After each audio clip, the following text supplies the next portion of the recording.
69,000 शिक्षक भर्ती से जुड़ी बड़ी खबर है। बीटीसी अभ्यर्थियों ने सुप्रीम कोर्ट में कैविट याचिका दाखिल की है। डबल बेंच के निर्णय की सुरक्षा को लेकर ये याचिका दाखिल की गई है। इलाहाबाद हाईकोर्ट की लखनऊ बेंच ने फैसला सुनाया था। भर्ती परीक्षा में 60% और 65% ही कट ऑफ के पक्ष में फैसला दिया गया था। शिवेंद्र प्रताप सिंह ने याचिका दाखिल की है। तो बड़ी खबर आपको बता रहे हैं, 69,000 शिक्षक भर्ती मामले से जुड़ी हुई। चंद्रमणि हमारे सहयोगी इस वक्त हमारे साथ फोन लाइन पर जुड़ चुके हैं। चंद्रमणि, अपडेट चाहेंगे? जी बिल्कुल, जिस तरह से 69,000 भर्ती मामले में जो लखनऊ बेंच की तरफ से ऑर्डर आया था उसकी सुरक्षा को लेकर आज बीटीसी अभ्यर्थियों ने सुप्रीम कोर्ट में कैविट याचिका डाली है, जिससे उनका कहना है कि जो फैसला आया है उसकी, क्योंकि जो सुप्रीम कोर्ट में शिक्षा मित्र भी जाने वाले हैं, तो जो फैसले की सुरक्षा को लेकर इन्होंने कैविट याचिका डाली है और अभ्यर्थियों की ये मांग है कि सरकार की तरफ से भी याचिका डाली जाए या जो वकील है, जो अच्छे वकील है, उनकी टीम तैयार की जाए, जिससे जो सरकार के फेवर में निर्णय आया है उसको सरकार बचाव कर सके और सुप्रीम कोर्ट में अच्छी तरीके से अपना पक्ष रख सके। जी, कल शिवेंद्र ने ये बातें कही थी, सरकार से अपील भी की गई थी और आज उन्होंने खुद याचिका दाखिल कर दी। जी बिल्कुल, जिस तरह से क्योंकि बीटीसी अभ्यर्थियों का भी एक पक्ष है और वो चाहते हैं कि जो भर्ती प्रक्रिया है वो अब ज्यादा ना आगे बढ़े, क्योंकि जिस तरह से 15 महीने का इंतजार करना पड़ा था और उसके बाद में अब जाहिर सी बात। चंद्रमणि, लेकिन योगी आदित्यनाथ खुद कह चुके हैं कि 1 हफ्ते के भीतर जो है वो प्रक्रिया पूरी कर ली जाएगी, क्योंकि फैसला आने के बाद उन्होंने कहा कि मार्ग प्रशस्त हुआ है। फिर इतनी जल्दबाजी कैविट याचिका दाखिल करने के लिए, क्योंकि शिवेंद्र ये अपील सरकार से भी कर रहे थे, सरकार इस पर सोचती विचारती, और 1 हफ्ते के भीतर खुद जब योगी आदित्यनाथ कह रहे हैं कि भर्ती प्रक्रिया पूरी हो जाएगी, तो फिर ये क्या इस याचिका को दाखिल करने के पीछे उनका रीजन?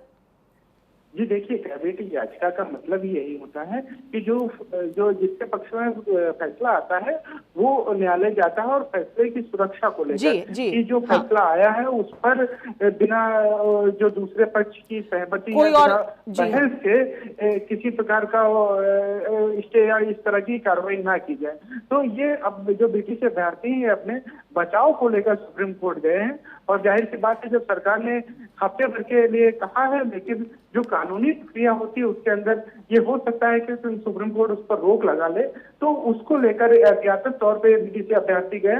अब ये देखना होगा कि शिक्षा मित्र किस तरह से आगे की रणनीति अपनाते हैं और क्या वो सुप्रीम कोर्ट जाते हैं, और सुप्रीम कोर्ट जब जाते हैं तो क्या बहस होती है और सुप्रीम कोर्ट क्या आदेश करता है, ये देखने वाली बात होगी। याचिका दाखिल की गई है, सुनवाई के लिए डेट भी मिला है चंद्रमणि? जी बिल्कुल, अभी याचिका दाखिल की गई है और जाहिर सी बात है अभी इस प्रकार की कोई अपडेट नहीं है, लेकिन जो बीटीसी अभ्यर्थी हैं उनकी तरफ से ये साफ कहा गया है कि सरकार भी अपना पक्ष मजबूती से रखे, क्योंकि जो बीटीसी अभ्यर्थी हैं वो और सरकार का पक्ष लगभग एक ही है।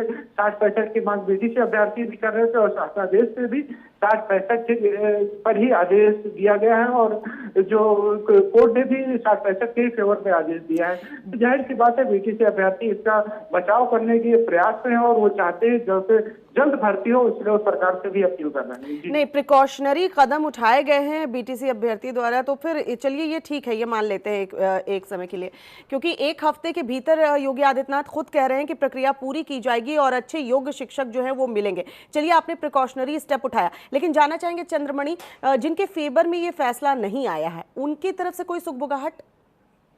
जी बिल्कुल, उनकी तरफ से, शिक्षा मित्रों की तरफ से लगातार बयान आ रहा है और वो कई भर्तियों में पिछली कई बार वो सुप्रीम कोर्ट तक का दरवाजा खटखटा चुके हैं और जाहिर सी बात है कि जो उनके फेवर में फैसला नहीं आया और जिस तरह से सिंगल बेंच का ऑर्डर आया था उसके बाद में शिक्षा मित्र लगातार ये कह रहे थे कि अगर डबल बेंच से उनके फेवर में ऑर्डर नहीं आता है तो वो जाहिर सी बात है कि सुप्रीम कोर्ट का दरवाजा खटखटाएंगे। तो ये तो निश्चित है कि शिक्षा मित्र सुप्रीम कोर्ट जाएंगे और उसी को बचाव को लेकर जो बीटीसी अभ्यर्थी हैं वो वहां पर पहुंचे हैं। और देखिए, अगर हम मुख्यमंत्री की बात करें, मुख्यमंत्री लगातार चाहते हैं, जिस दिन से भर्ती आई है मुख्यमंत्री लगातार ये कह रहे हैं कि वो 69,000 शिक्षक जल्द से जल्द विद्यालयों पर पहुंचाना चाहते हैं, लेकिन जो वो कार्यपालिका है, वो जो न्यायपालिका है वो उसके अंतर्गत आता है।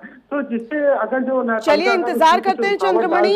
लोकतंत्र है, सभी को अपना पक्ष रखने का हक है, सभी के लिए सुप्रीम कोर्ट के दरवाजे खुले हुए हैं। हालांकि प्रिकॉशनरी कदम उठाते हुए शिवेंद्र ने याचिका, कैविटी याचिका दाखिल कर दी है। चलिए देखते हैं कि अब शिक्षा मित्र की तरफ से याचिका दाखिल की जाती है या नहीं। बहुत बहुत शुक्रिया तमाम जानकारी के लिए।